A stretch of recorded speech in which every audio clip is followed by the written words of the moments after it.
Bonsoir.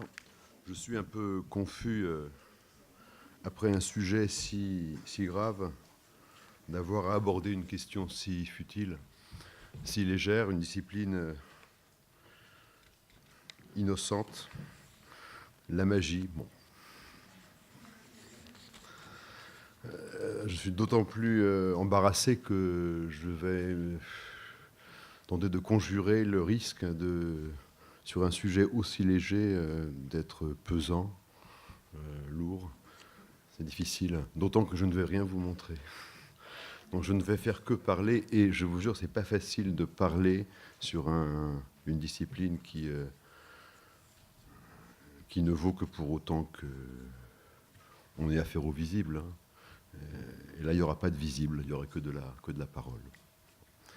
Je remercie bien sûr Jacques Serrano de l'initiative. Je remercie la Villa Arson et le Théâtre de Nice. Jacques Serrano particulièrement parce que c'est quand même lui qui, depuis très longtemps, je crois, depuis des années, avait envie de mettre en corrélation ces deux activités qui, par ailleurs, l'intéressent beaucoup, la philosophie et la magie. Et effectivement, ça n'avait jamais été fait.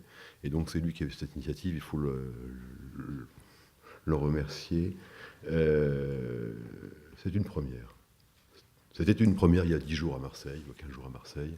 C'est une première que ces deux disciplines se croisent. Et d'ailleurs, peut-être que ce sera l'unique objet de mon exposé. Pourquoi ne se sont-elles jamais croisées? Pourquoi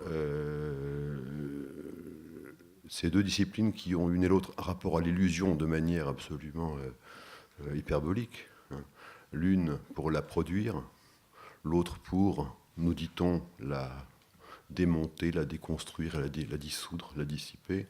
Pourquoi est-ce qu'elles ne sont jamais croisées? Ces deux chemins sont absolument parallèles, elles sont aussi anciennes l'une que l'autre. Et pourtant, jamais, à ma connaissance, la philosophie, jamais elle n'a dit quelque chose de consistant sur la précipitation. Alors, comment expliquer une telle anomalie, une telle indifférence, une telle béance, une telle lacune, un tel non-lieu, un tel silence? Je vois plusieurs raisons. Avant de donner les raisons quand même de ce silence, je voudrais quand même dire quand on parle aux gens de cette éventuelle rencontre entre précipitation et philosophie, on a au fond deux réactions. Du côté des magiciens, on a une sorte de regard un peu condescendant, lointain. Ils sont des gens du geste et non de la parole, et ils ont un quelques soupçons à l'égard de la manière dont la philosophie a l'habitude de démonter les illusions qui leur paraissent, à eux magiciens, être faites de très grosses ficelles, illusions qui, sans doute, ne tromperaient personne si on arrivait à reconstituer dans la nature les mécanismes. Du côté des philosophes, il y a quelques dédains, au fond, pour la futilité de l'éclat illusionniste, de l'éclat du prestige illusionniste, qui est un objet qui semble absolument indigne de son attention. Alors justement, on est dans la pop philosophie. Autrement dit, on est sous le patronage de Héraclite, qui disait que les dieux sont partout, y compris au fond de la cuisine, y compris auprès des fourneaux, autrement dit auprès des choses les plus insignifiantes, les plus grossières, et que donc la philosophie se rendrait indigne d'elle-même si elle dédaignait les expériences les plus, en apparence, futiles ou insignifiantes. Je me demande d'ailleurs si les questions que peut poser la précipitation à la philosophie sont si insignifiantes et si futiles. Je vais en énumérer quelques-unes parmi 10 ou 15, seulement 3 questions que je vais poser sans les traiter. La première serait la suivante, elle est toute simple.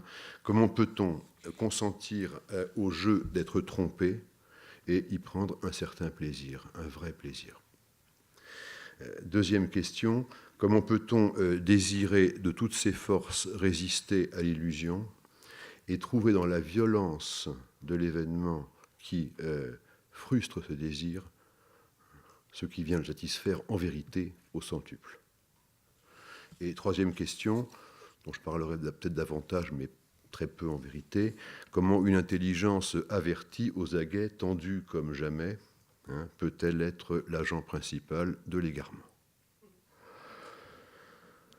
Donc, on voit là que peut-être l'expérience complètement innocente et insignifiante, futile, que nous propose la magie, pourrait éventuellement, très modestement, servir de mini-laboratoire pour penser notre rapport le plus familier à nous-mêmes et au monde.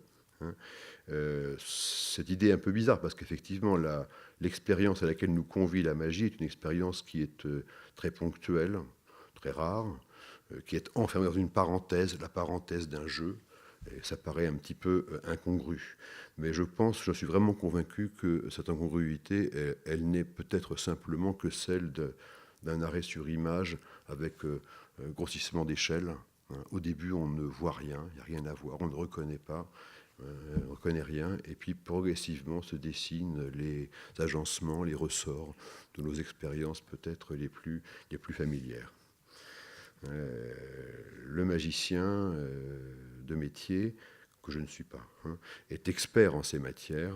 Il connaît sur le bout des doigts les principes de nos anticipations fautives, de nos supputations prévisibles, de notre art de nous poser toujours la mauvaise question, notre obstination finalement à toujours passer à côté. Et je trouve qu'il serait dommage que le philosophe ne s'y arrête pas un instant, qu'il passe son chemin et que lui aussi il passe à côté. On a vraiment intérêt, je crois, à aller fourrer son nez dans l'atelier mental du magicien, et peut-être tout simplement pour commencer dans la tête de celui qui assiste au spectacle de magie. Pourquoi ce silence, donc? Ce sera au fond mon sujet. Pourquoi ce silence? Pourquoi cette béance? Pourquoi cette absence de rencontre entre la philosophie et la préméditation? Il y a plusieurs raisons qu'on pourrait passer en revue. Je vais en retenir seulement 3. Ces 3 raisons, en vérité, relèvent du malentendu. Ce sont des fausses raisons et des mauvaises raisons. Et je vais essayer de dire en quelques mots, vraiment très très sommairement, pourquoi ces raisons de ce silence, cette absence, sont des mauvaises raisons ou des fausses raisons. Et peut-être ces fausses raisons cachent-elles, au fond, un système de défense, je ne sais pas, quelques faiblesses qu'il ne faudrait pas véritablement avouer. La première raison, je vais aller un peu vite, mais je ne peux pas complètement l'esquiver, parce qu'elle est notoire. Elle est devenue finalement, avec le temps, avec les siècles, avec les millénaires, elle est devenue un tic verbal, un réflexe langagier assez pénible, journalistique et politique. Il faut en dire quelques mots. Elle est en vérité à l'origine absolument microscopique, insignifiante, mais elle est inaugurale. C'est Platon, bien sûr, qui ouvre le banc, qui lance le fer, qui, le premier, je dirais, convie le faiseur de prestige, Thaumaturpaios, à faire son entrée sur la scène philosophique et pour y jouer le rôle du méchant. En tout cas, le mauvais rôle. En l'occurrence, ça tient en une formule, c'est au détour d'une phrase. Le sophiste, dans le sophiste est qualifié d'illusionniste dans le champ du logos. Bon. C'est un bon mot, mais un bon mot qui a fait mouche et qui finalement, pendant très longtemps et encore aujourd'hui, je dirais, inaugure une tradition de disqualification. Le fait que le sophiste, donc, qui est l'ennemi, l'usurpateur, le prétendant abusif, celui auquel il faut régler son sort afin que la philosophie puisse effectivement s'instituer. Donc au fond, le sophiste, c'est l'autre de la philosophie et celui qui veut la doubler. Et donc il faut absolument la raisonner, il faut le traquer, et il faut l'expulser. Dans une logique platonicienne absolument élémentaire, de manuel si on veut, disons que si le sophiste est le double du philosophe, et si le faiseur de prestige est la doublure, ou le prête-nom, ou le masque du sophiste, vous comprenez, hein, en chaîne, en enfilade. Hein. Du coup, le faiseur de prestige est la doublure d'un double, l'image d'une image, l'apparence d'une apparence. Autrement dit, il est, dans la dégradation platonicienne, je dirais, éloigné de 2 degrés de l'idéal auquel vise la philosophie. Donc ce jeu d'assimilation en enfilade et en dégradation, ça crée un passif assez lourd. Quand on regarde la tradition philosophique qui s'autorisera de cette assimilation, de ce sens figuré qui finalement va, de cette métaphore qui va finalement prendre absolument le pas sur le sens propre.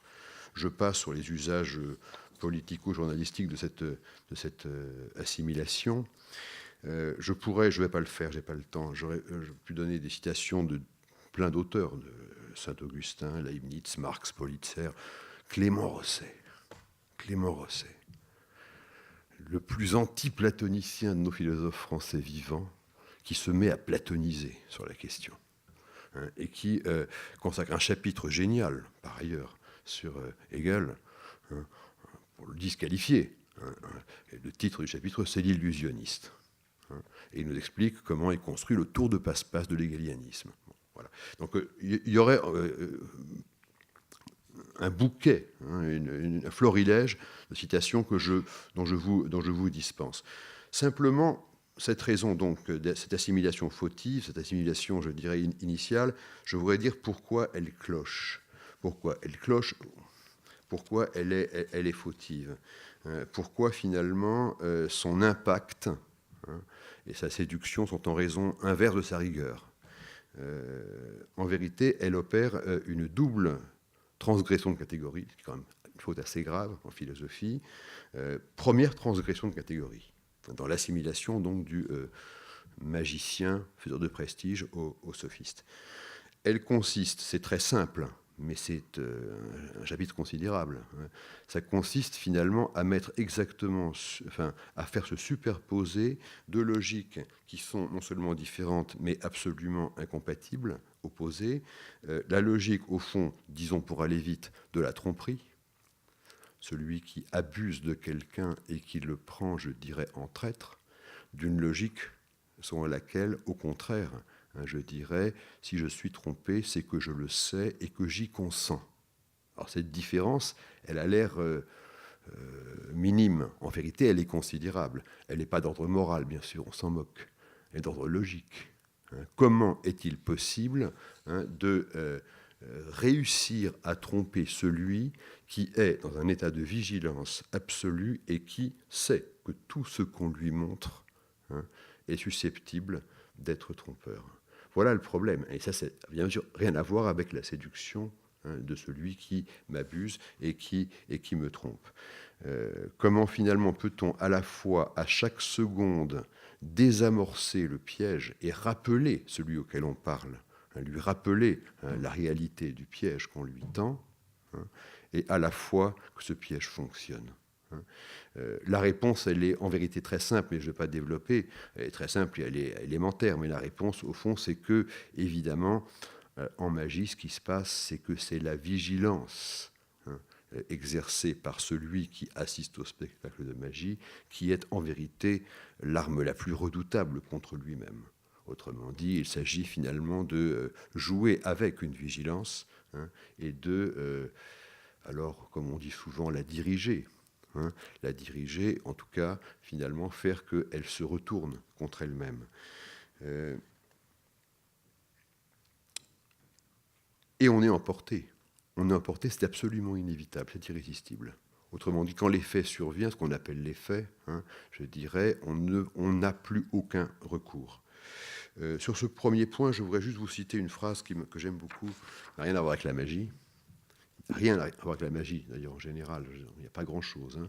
Mais une phrase qui me semble dire cette chose-là à propos d'autre chose, une phrase de Henry James, à propos du Tour d'écrou, dans la préface du Tour d'écrou, où il dit, parlant de son livre, mais entendez-le en pensant à la magie, c'est une pièce de pure et simple ingéniosité, de froid calcul artistique, une amusette, dans le texte en français, une amusette, pour attraper ceux qui ne sont pas faciles à attraper, ils sont prévenus, les blasés, les désillusionnés, les pointilleux.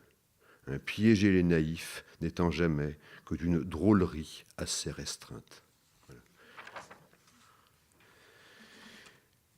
La deuxième transgression qui est opérée dans l'assimilation du sophiste et du précipitateur, je vais également aller très vite, mais enfin elle est considérable. Elle consiste à superposer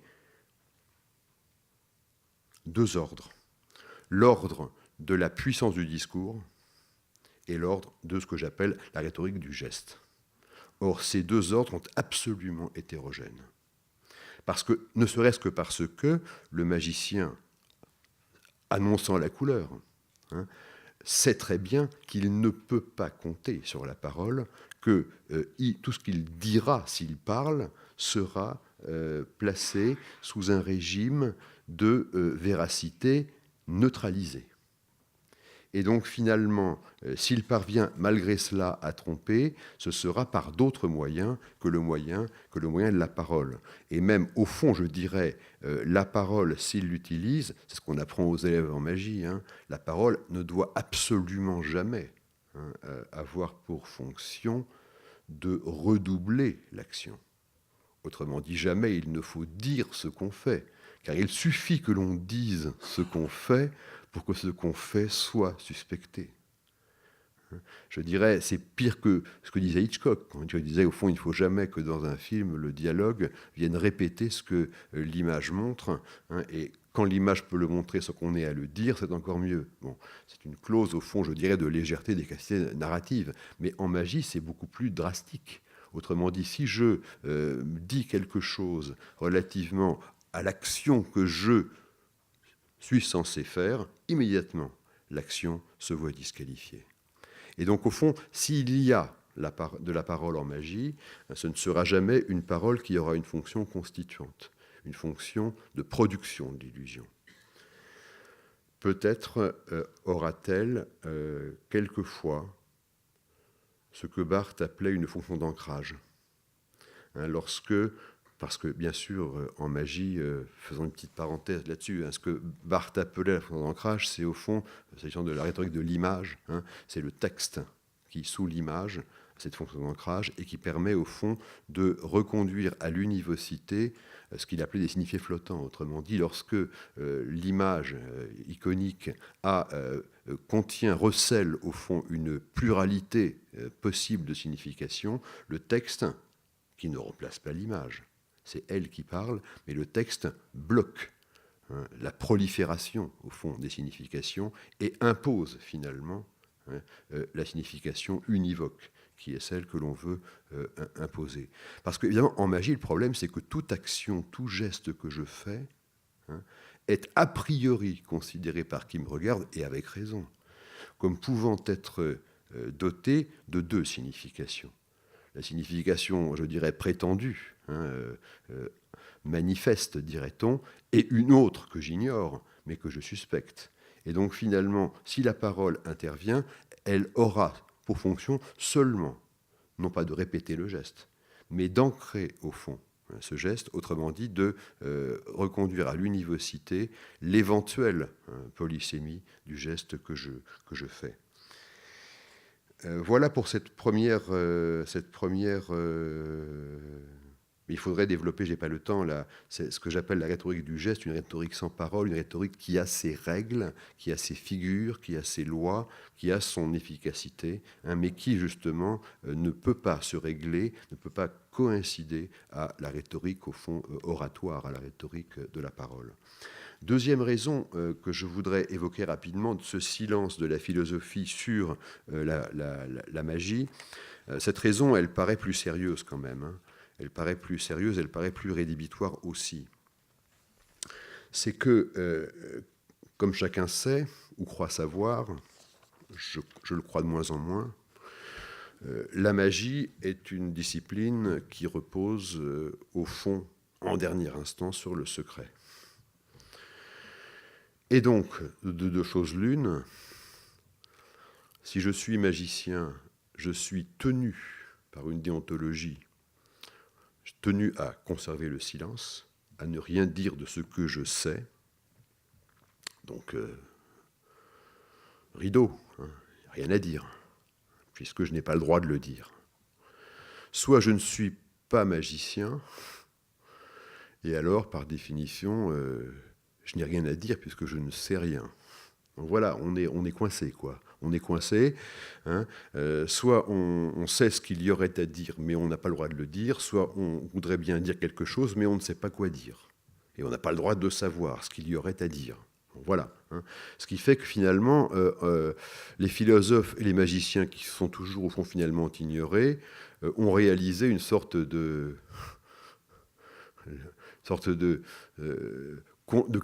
d'équivalent d'une conjuration du silence, hein, un équivalent, parce qu'au fond, finalement, ils sont des alliés objectifs, comme on disait à l'époque du marxisme, hein, alliés objectifs. Hein, ils ne sont pas concertés, n'ont pas les mêmes intérêts, mais au bout du compte, ils vont dans le même sens.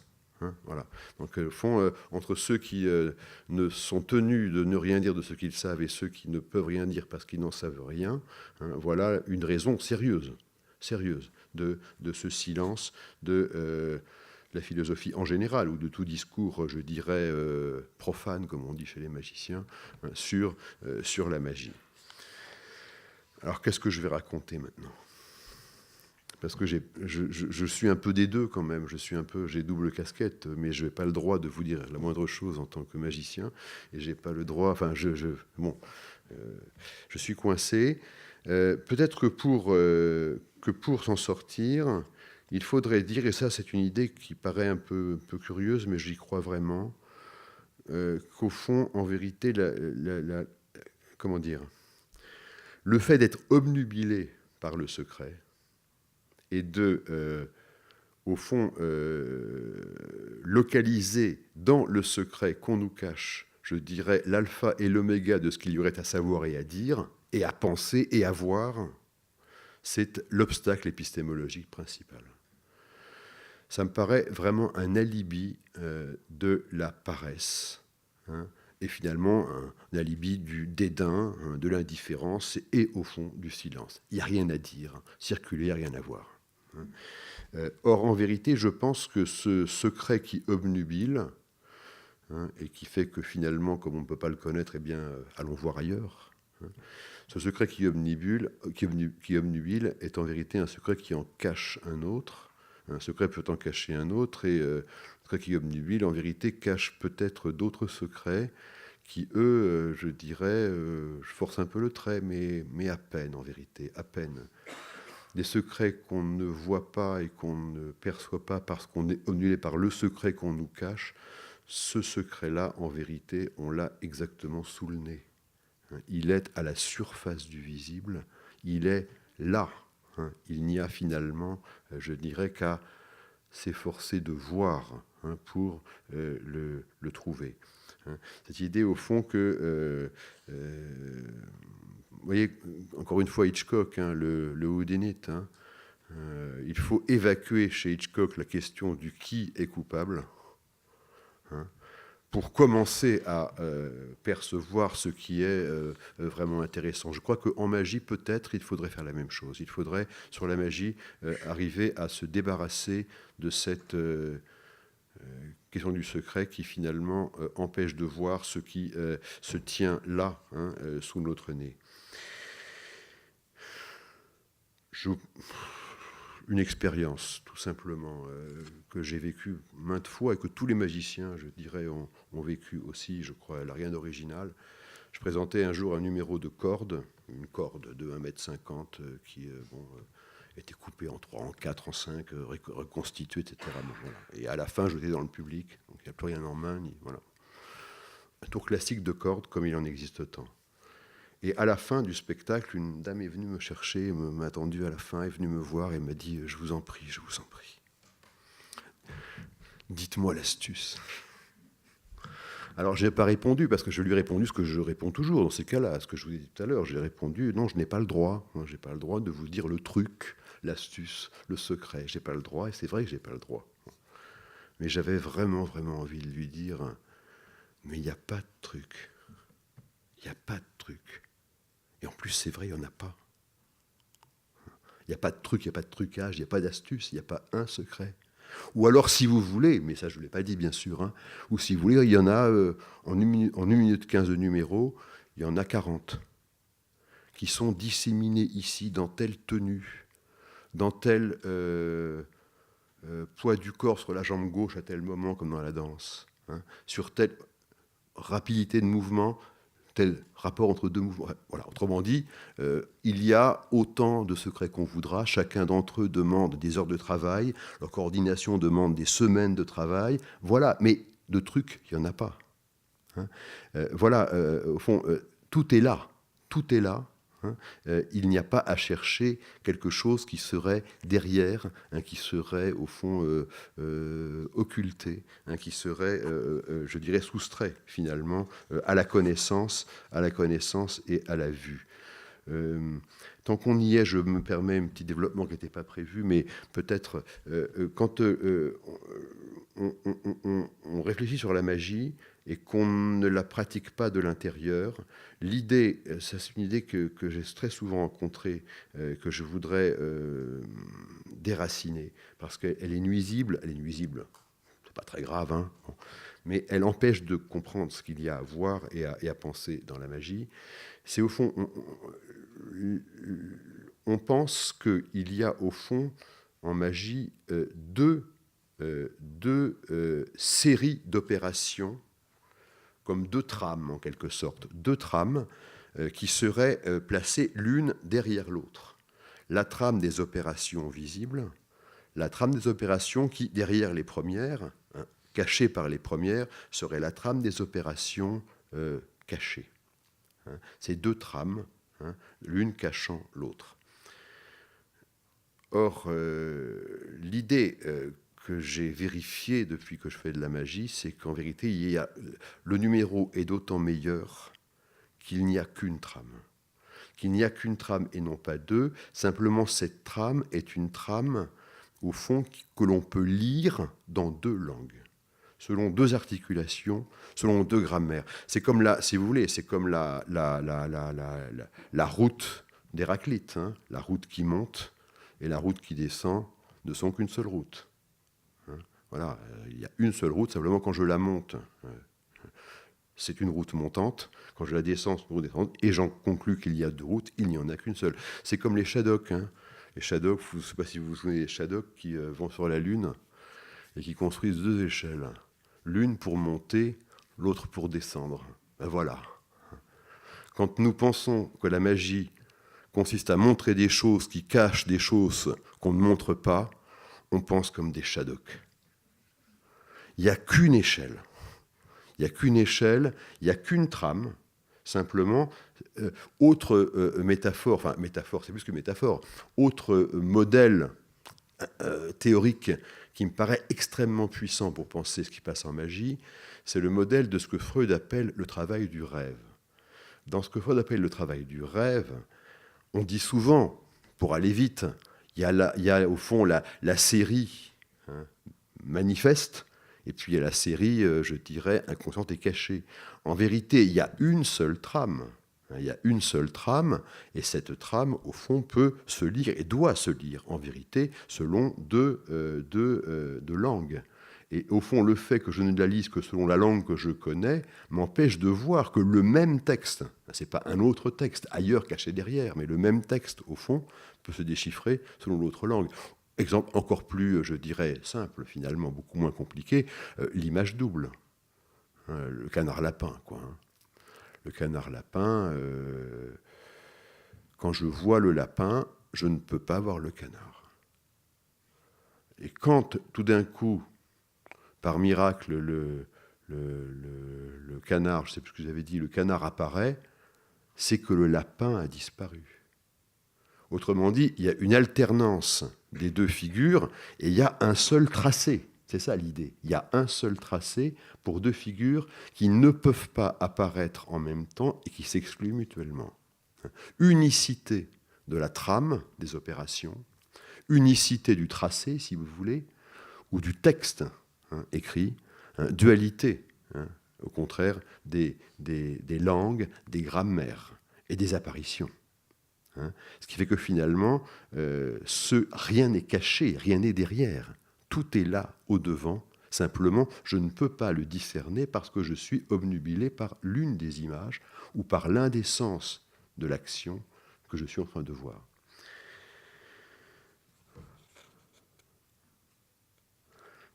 J'en étais où, je ne sais plus. Oui, je voulais parler un peu de Kant, mais je ne sais pas si j'aurai le temps de parler de Kant. Je ne sais pas à quelle heure, combien de temps j'ai, hein, je ne me rends pas compte. Hein. Parce que j'ai ma montre, mais je n'ai pas pris l'heure de début, donc ça ne me sert à rien. Hein,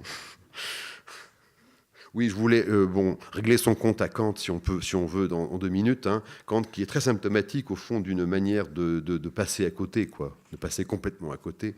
Hein. Dans la critique du jugement, texte très connu, paragraphe 43, hein, dans lequel Kant définit tout simplement ce que c'est que l'art, en général, rien que ça. Hein, et où on a la célèbre formule, hein, quand il suffit de savoir pour pouvoir, cela n'est pas de l'art. Mais baba. Hein.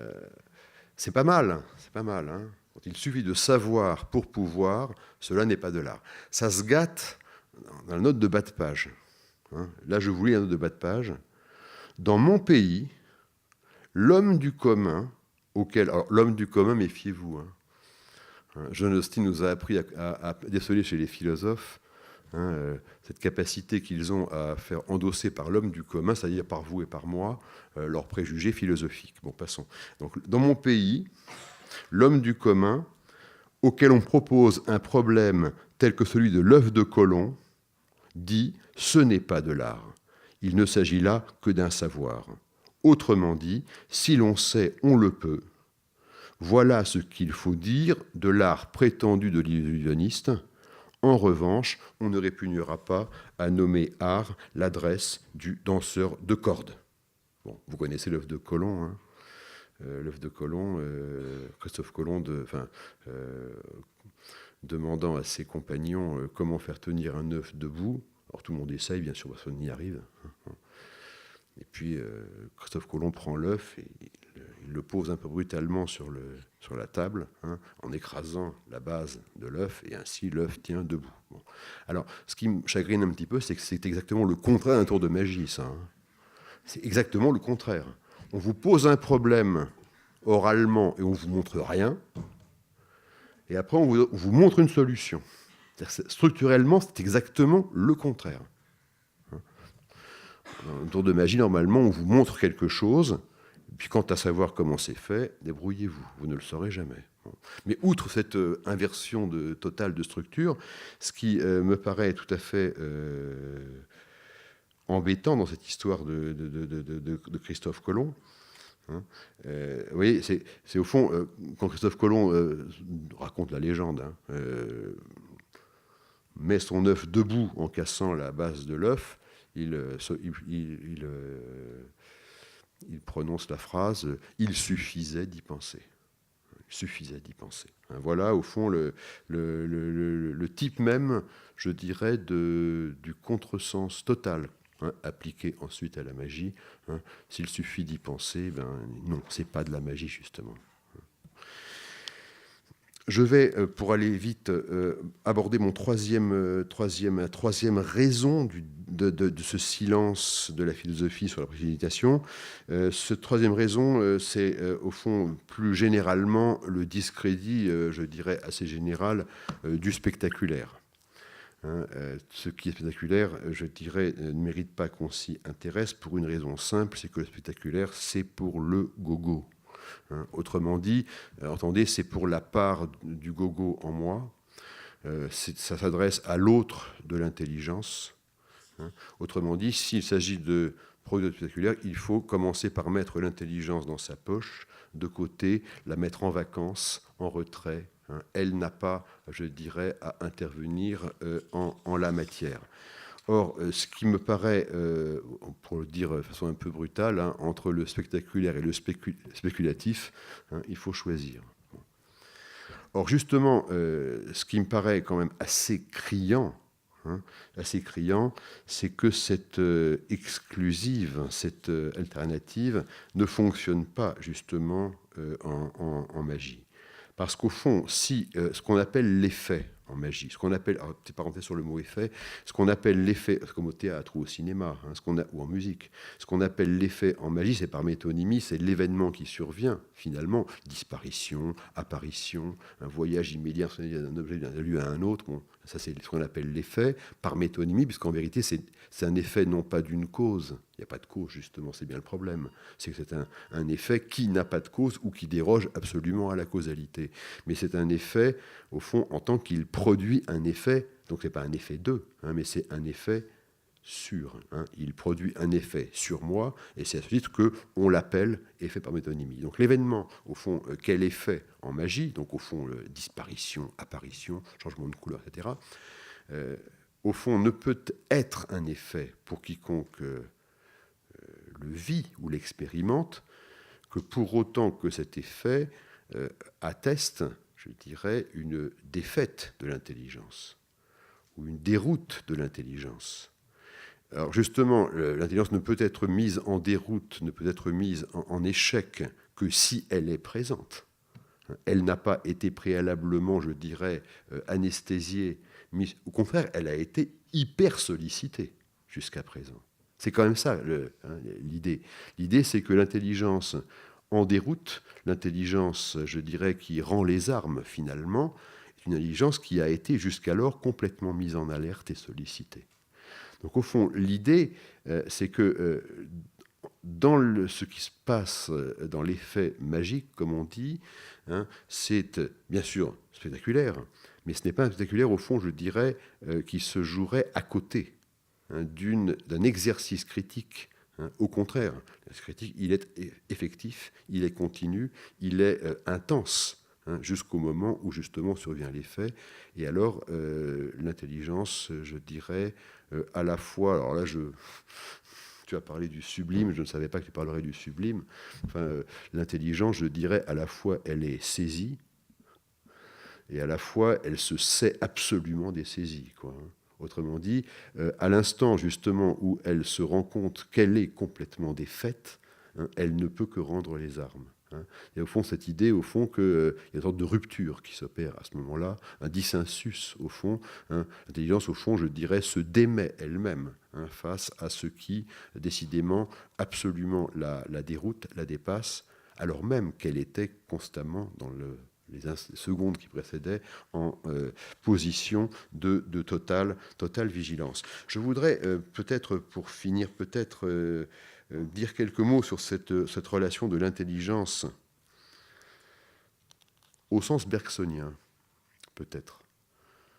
Parce qu'il me semble que pour dire ça, pour penser ça, penser au fond ce rapport de l'intelligence à ce qui la dépasse, à ce qui la surprend, à ce qui la déroute, à ce qui la désarme, Bergson, c'est un bon auteur. Bergson a essayé de penser justement, je dirais, les mécanismes dont l'intelligence, qu'il oppose à l'intuition, dont l'intelligence fait montre pour justement faire rentrer dans le rang tout ce qui finalement vient se donner comme un démenti à sa logique propre. L'intelligence comme dispositif finalement pour domestiquer tout ce qui, dans le réel, se donne comme... Alors, chez Bergson, c'est absolument inédit, absolument nouveau, et qui semble absolument imprévisible et impossible. Bon, alors très rapidement, Bergson, c'est donc le fameuse distinction entre le possible et le réel. Bergson nous dit finalement, lorsque quelque chose survient, un événement survient qui nous surprend absolument au point qu'on se surprend à dire « mais c'est impossible », alors même que cela est là sous nos yeux, comment l'intelligence, au fond, va-t-elle s'y prendre pour, je dirais, atténuer, émousser, domestiquer, encore une fois, cette survenue qui la prend complètement de court. L'intelligence va dire, au fond, finalement, si cela est réel, c'est donc que cela était possible. Autrement dit, l'intelligence va prélever dans la réalité de l'événement qui survient, le contenu de celui-ci, le détacher de sa réalité, donc conserver un contenu, un concept si vous voulez, et deuxième opération, le projeter en amont de sa propre réalité, dans un avant l'événement, au titre de possible. Et alors, on pourra dire au fond, ce qui est arrivé était ce qui était possible avant que cela survienne. Et ainsi, on aura finalement, je dirais, reconduit la réalité absolument irréductible, l'intelligence aura reconduit la réalité absolument irréductible à quelque chose qui devait, comme dit Bergson, loger depuis longtemps et depuis toujours dans l'armoire au possible, l'armoire des possibles. Ce fantôme du réel qu'on appelle le possible et qui serait en attente quelque part, en quelque sorte. Bon. Or, qu'est-ce qui se passe en magie ? On n'en dit rien, Bergson, de la magie. Il en parle un petit peu, mais malheureusement, il a lu Robert Houdin, et les magiciens sont aussi des menteurs. Et il a cru Robert Houdin sur parole, et il commente longuement un procédé de mémoire de Robert Houdin, qui est une fumisterie que Robert Houdin n'a jamais pratiquée, qui n'existe pas. Bon. Donc il s'est fait avoir comme tout le monde, donc ça n'a pas d'intérêt, si vous voulez. Bon, mais qu'est-ce qu'on peut dire avec Bergson de ce qui se passe lorsque l'effet magique me surprend et que je dis « c'est impossible ». Et pourtant, c'est là. Bon. Eh bien, justement, je dirais que tout le travail du magicien, avant l'effet, va consister à neutraliser par avance le dispositif de l'intelligence qui, comme le dit Bergson, cherchera à tout prix à projeter en amont de la réalité, cette même réalité, au titre de possible. Autrement dit, le travail qui précède l'effet va consister à verrouiller absolument l'armoire des possibles, ou plutôt à la saturer afin, justement, que ne puisse en aucun cas y loger ce qui survient au titre de possible. Autrement dit, ce qui survient demeure absolument impossible. Elle est coincée, l'intelligence. Elle est coincée, je dirais, et vers l'amont et vers l'aval. Autrement dit, vers l'amont, l'intelligence sait qu'il n'y a rien dans la mort des possibles qui puisse admettre ce qui survient, et vers l'aval, je dirais, c'est le coup de grâce, quoi. C'est pas l'énigme, c'est pas le paradoxe, c'est pas le problème, c'est pas ça. C'est pas l'énigme, c'est pas le puzzle, si vous voulez. Autrement dit, l'énigme, le paradoxe, le problème, c'est on vous pose un problème, on vous donne pas la solution, mais il y en a une, éventuellement, que vous pourrez trouver plus tard. Là, pas du tout. Là, je dirais, quand l'effet survient, il est absolument, je dirais, conclusif. C'est un coup de grâce, c'est un dernier mot. Je vis l'expérience d'être complètement coincé. Je n'ai aucun recours en amont, selon ce que disait Bergson, ni en aval. Je pense à l'instant à une chose quand même qu'il faudrait quand même dire, c'est que ce que fait Bergson, en vérité, c'est qu'il essaye de montrer comment, dans sa logique à lui, qui n'est pas celle de la magie, comment, au fond, il faut que l'intelligence rende les armes, pour le coup, et renonce à ses prétentions, au profit de l'intuition, afin que nous nous rendions capables de penser la survenue du possible. Et d'un possible, en deux mots, d'un possible qui ne se précéderait pas lui-même. Autrement dit, l'absolue nouveauté. C'est ça le problème de Bergson. Donc au fond, comment penser le possible comme pure survenue et non pas comme, je dirais, fantôme en attente, en quelque sorte. Comment faire absolument coïncider le réel et le possible. En magie, il faut, comme dirait James, un tour de vis supplémentaire. Parce que ce n'est pas que le possible survienne qui est en question. C'est comment l'impossible peut-il survenir et continuer à coexister avec sa propre réalité. C'est quand même ça le problème. Comment, au fond, cela peut-il avoir disparu, effectivement, cela peut-il être apparu, c'est absolument impossible. Je continue à le savoir impossible, et pourtant, cela est bien là. Donc on a, au fond, je dirais, une logique bergsonienne avec un cran supplémentaire de difficulté pour l'intelligence, là, pour le coup, au sens bergsonien.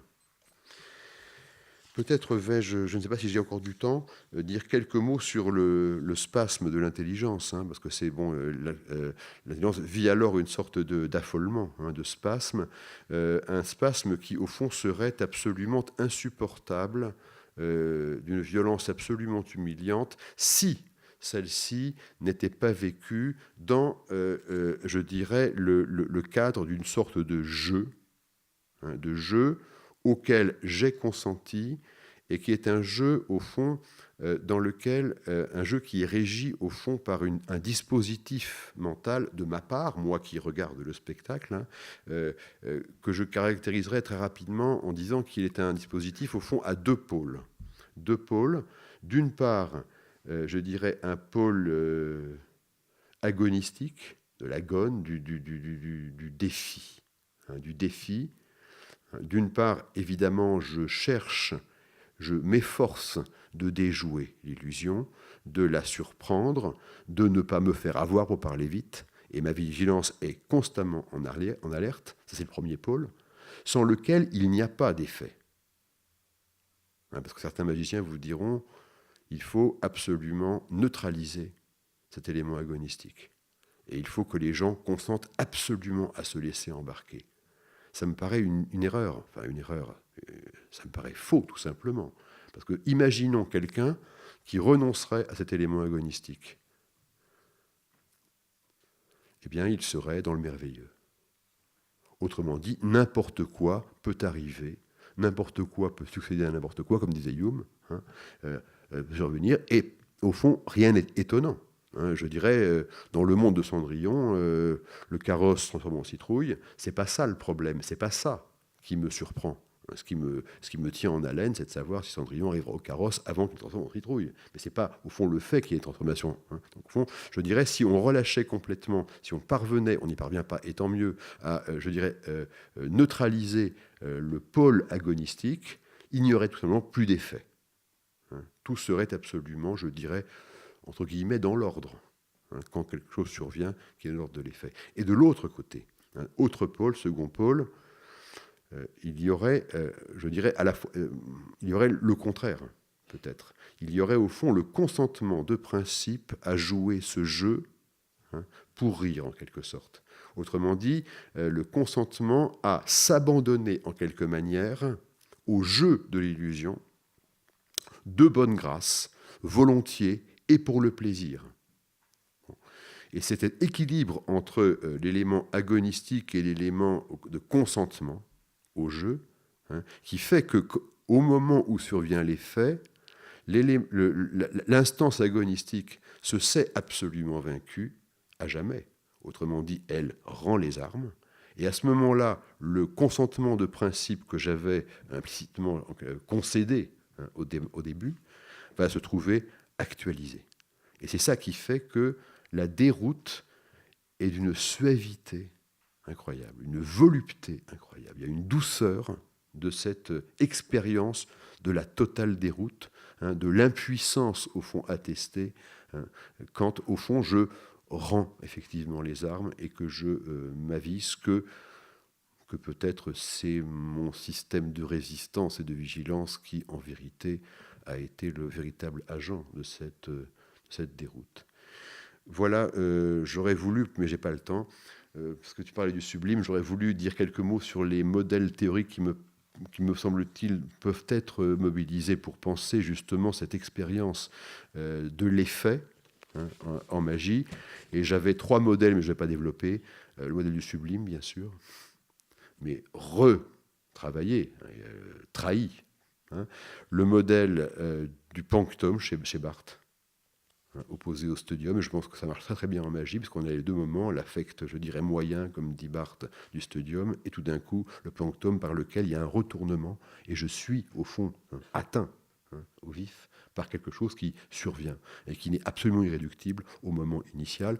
Et puis le troisième modèle, que j'aime beaucoup, même s'il est très désuet aujourd'hui, il faut pas le dire, parce qu'on passe pour un ringard, mais j'aime bien quand même, c'est le modèle de l'ilinx chez Roger Caillois, du vertige voluptueux qui survient au terme du numéro de magie. Il n'en parle pas, aucun n'en parle d'ailleurs.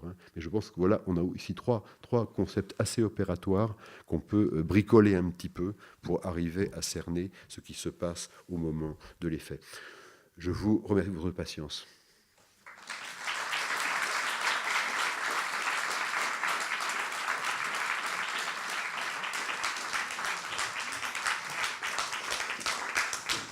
Bien sûr, je vous propose de poser une question, mais ce n'est pas évident de poser une question, qu'on est simplement universitaire, qu'on est simplement...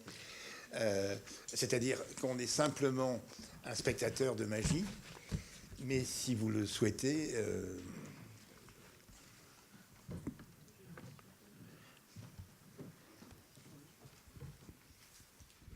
Au début de votre exposé, vous avez...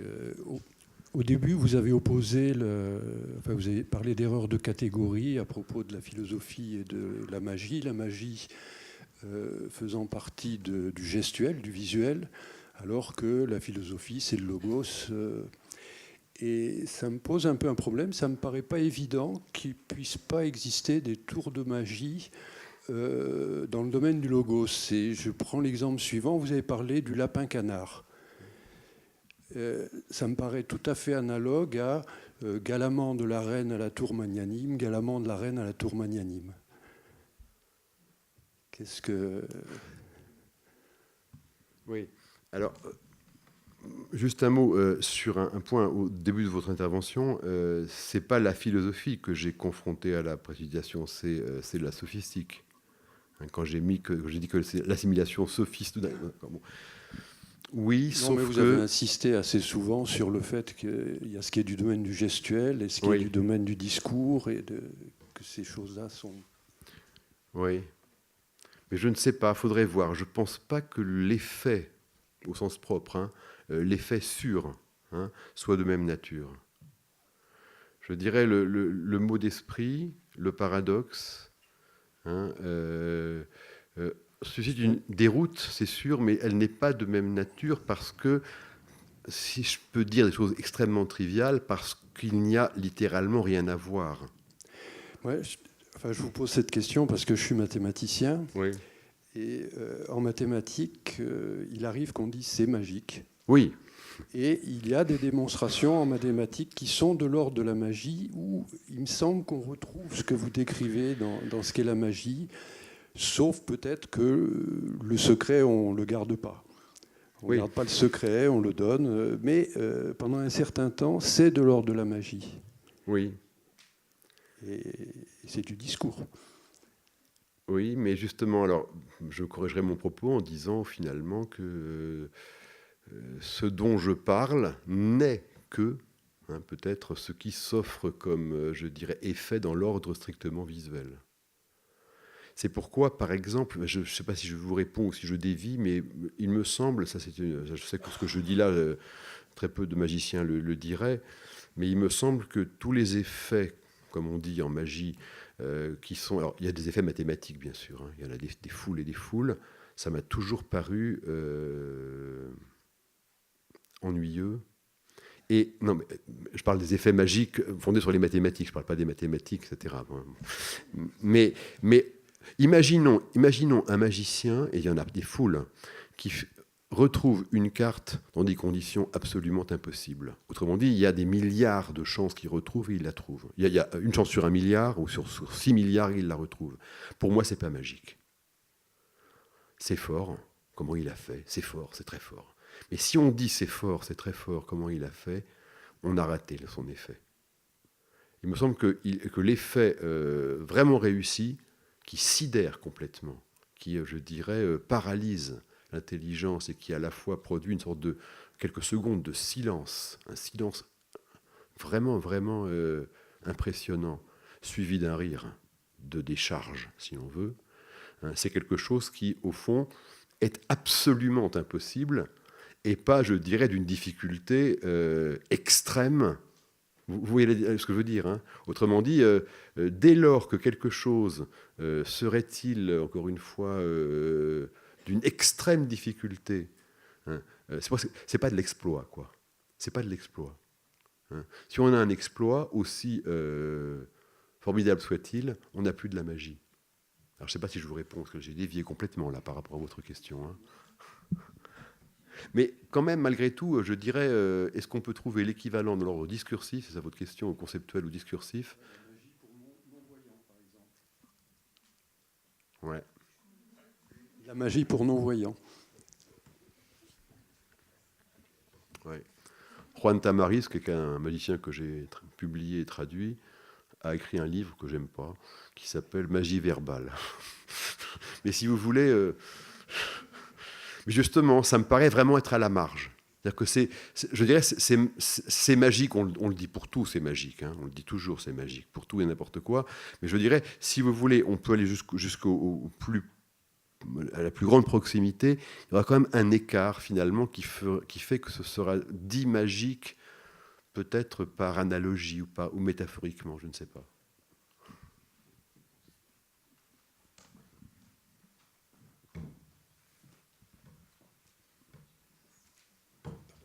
Je commence par... Non, merci pour cet exposé sur la magie, tout à fait passionnant. Moi, j'avais deux remarques à faire.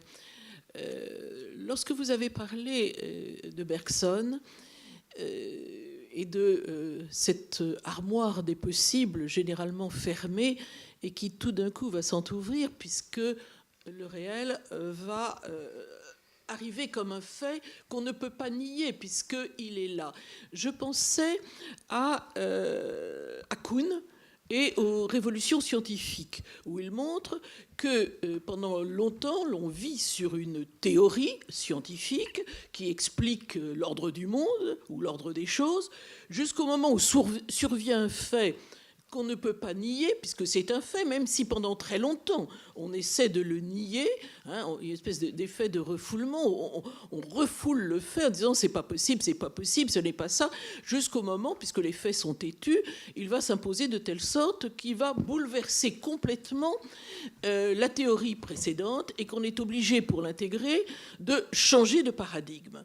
Donc, par rapport à ce que vous disiez de la manière dont notre intelligence est prise à contre-pied par la magie lorsque nous la voyons, est-ce que ce n'est pas une invite justement à lui faire changer de paradigme, à l'obliger de la même manière pour intégrer cette chose? On ne peut pas imaginer qu'une corde qui a été coupée se retrouve intacte. Donc il faut bien que quelque chose dans notre façon de penser intègre cette impossibilité même, puisqu'elle est, vous l'avez bien dit, on n'est pas dans un univers merveilleux, les lois de notre monde s'appliquent à l'illusionniste, etc., etc. Ça, c'est pour moi le point important.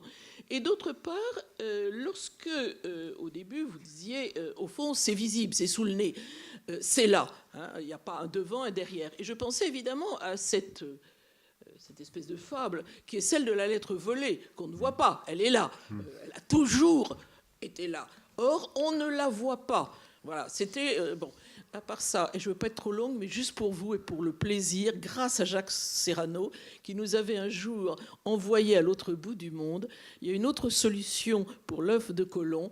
Elle vient de La Pérouse. Si on est à l'équateur, un œuf posé exactement sur un clou tient tout seul et ne tombe pas. La Pérouse, par Colombe, en a fait l'expérience. Merci de vos remarques. Je ne sais pas si je vais pouvoir répondre à tout ce que vous avez dit. Je ne suis pas sûr de très bien comprendre le premier aspect de votre première question sur le paradigme de Kuhn. Ce que j'avais cru comprendre, puis après ça s'est un petit peu modifié, donc je ne sais plus très bien où j'en suis par rapport à ce que vous avez pu... Bon, je dirais au fond que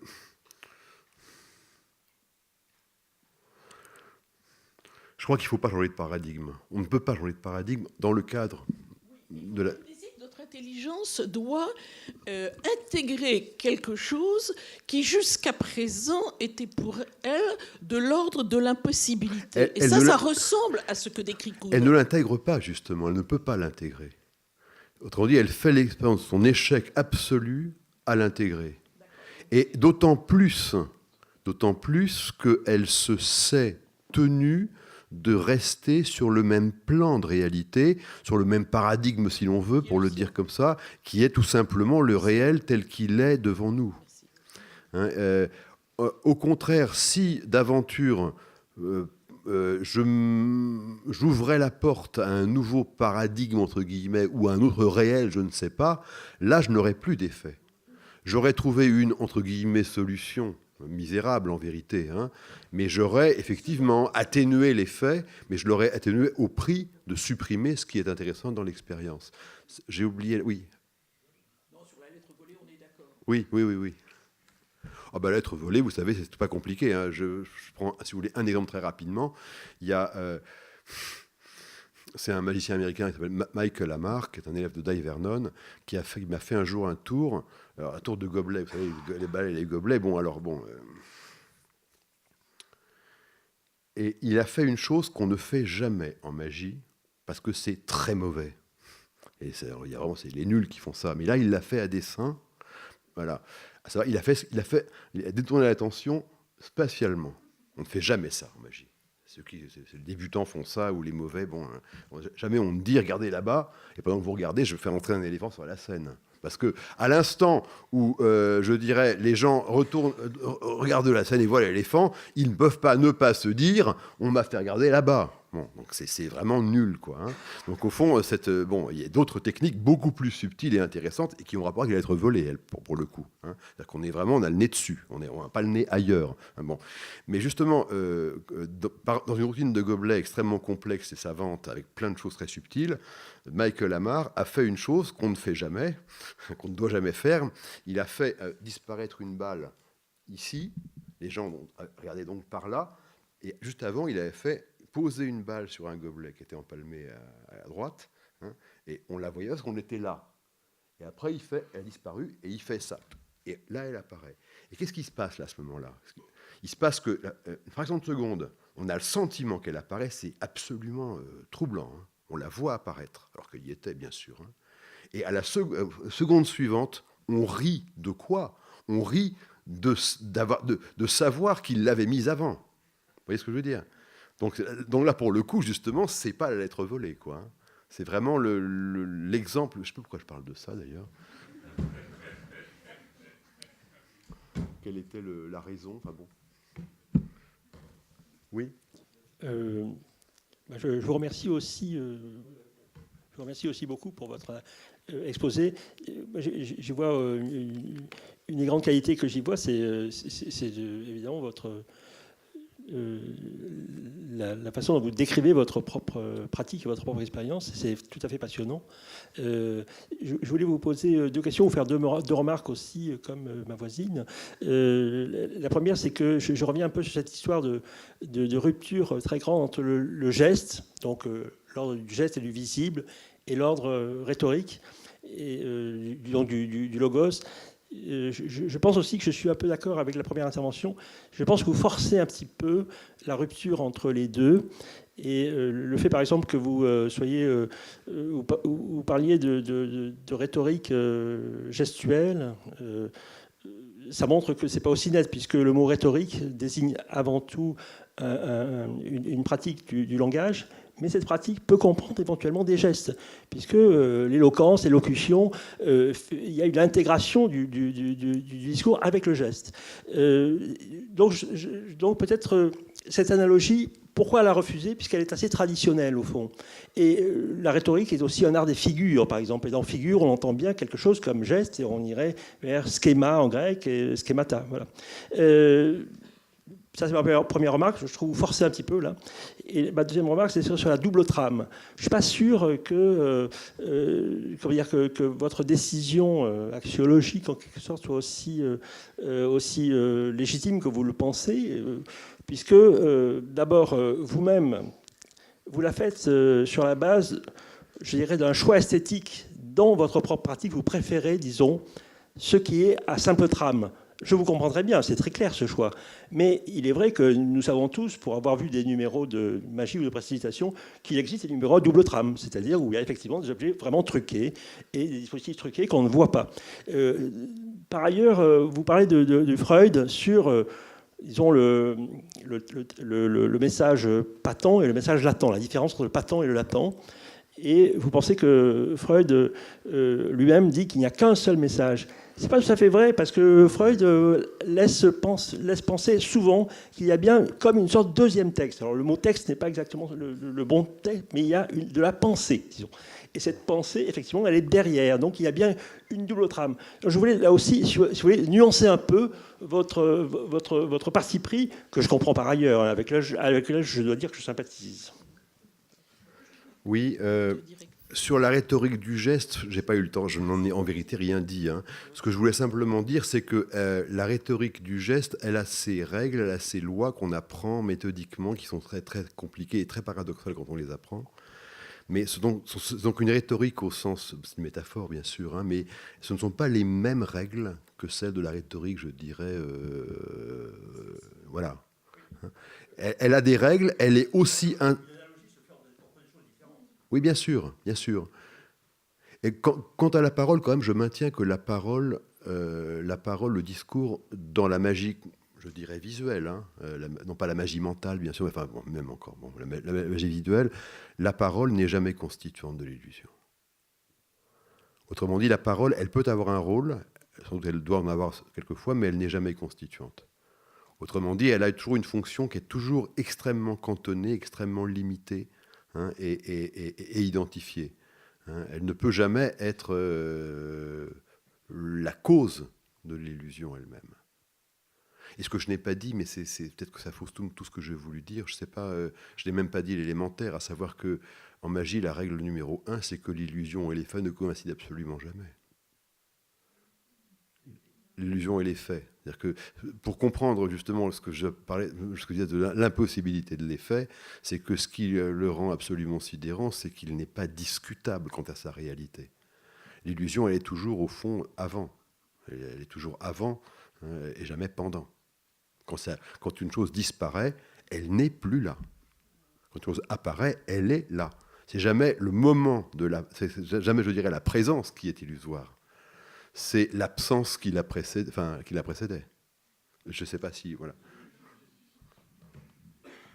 Et justement, s'agissant de la double trame, je persiste, parce que, oui, bien sûr, il y a des tours de magie à grosse machinerie, avec des camions et des camions pour faire apparaître quelque chose, bon, je dirais des techniciens, mais ce n'est pas de ça que je parle. C'est pas de ça que je parle. Je parle de ce qu'on appelle le close-up, hein, la magie de proximité, qui se fait à main nue et sans rien, et sans aucun objet truqué. Je ne dis pas sans aucun objet truqué, il y en a quelques fois. Mais encore une fois, j'ai un peu de temps ou pas, Jacques? Non? Oui? Je vais vous raconter une histoire. Vous avez raison, bien sûr. Hein. J'exagère, je force le trait. Bon. Mais quand j'avais 12 ans, je m'étais acheté, j'avais vu à Paris un magicien faire le tour très célèbre, ancien, classique, des 8 anneaux chinois. On montre 8 anneaux de fer séparés, et puis on les enclave, et à la fin on a une chaîne de 8, et après on... Bon, j'étais sidéré, c'est absolument impossible, tant que j'avais vu les anneaux en main, etc. Bon. Je vais donc acheter chez Mayette Magie Moderne, avec l'argent que j'avais, les anneaux chinois. Je rentre chez moi, je déballe le truc, qu'est-ce que je me dis? Je me suis fait avoir. C'est ça le secret. Si c'est ça le secret, il est sûr qu'on ne peut pas faire ce que j'ai vu avec ça. Je vous jure, on ne peut pas faire. On ne peut pas montrer 8 anneaux 1 à 1. On ne peut pas montrer une chaîne de 8, c'est impossible. Il y a un secret, il est absolument microscopique. Hein. Il tient quelques millimètres. Hein. Mais ce secret n'explique pas ce que j'ai vu. Et c'est 25-30 ans plus tard, quand j'ai pris des cours de magie, que j'ai compris que je ne m'étais pas fait avoir, que j'avais le bon matériel. Hein. Et qu'on peut montrer 8 anneaux séparés, alors qu'il n'y en a jamais 8 séparés. Qu'on peut montrer une chaîne de 8, alors qu'il n'y a jamais de chaîne de 8. Vous voyez ce que je veux dire? Et c'est ça qui m'intéresse. Ce n'est pas le petit bidule qui explique moins de 10% de ce qui est l'effet. Oui. Encore qu'on peut jouer là-dessus, hein. Je vous jure, hein, il y a des gens qui jouent là-dessus. Gary Kurtz, par exemple, joue sur la machinerie alors que ces trucages sont des trucages de close-up. Il fait croire aux gens qu'il a des techniciens de tous les côtés, et que c'est alors qu'en vérité, il empalme comme tout le monde, et il fait des choses extraordinaires avec ses mains. Mais personne n'y voit rien. Et on croit que c'est ingénieux, compliqué, mécanique, pas du tout.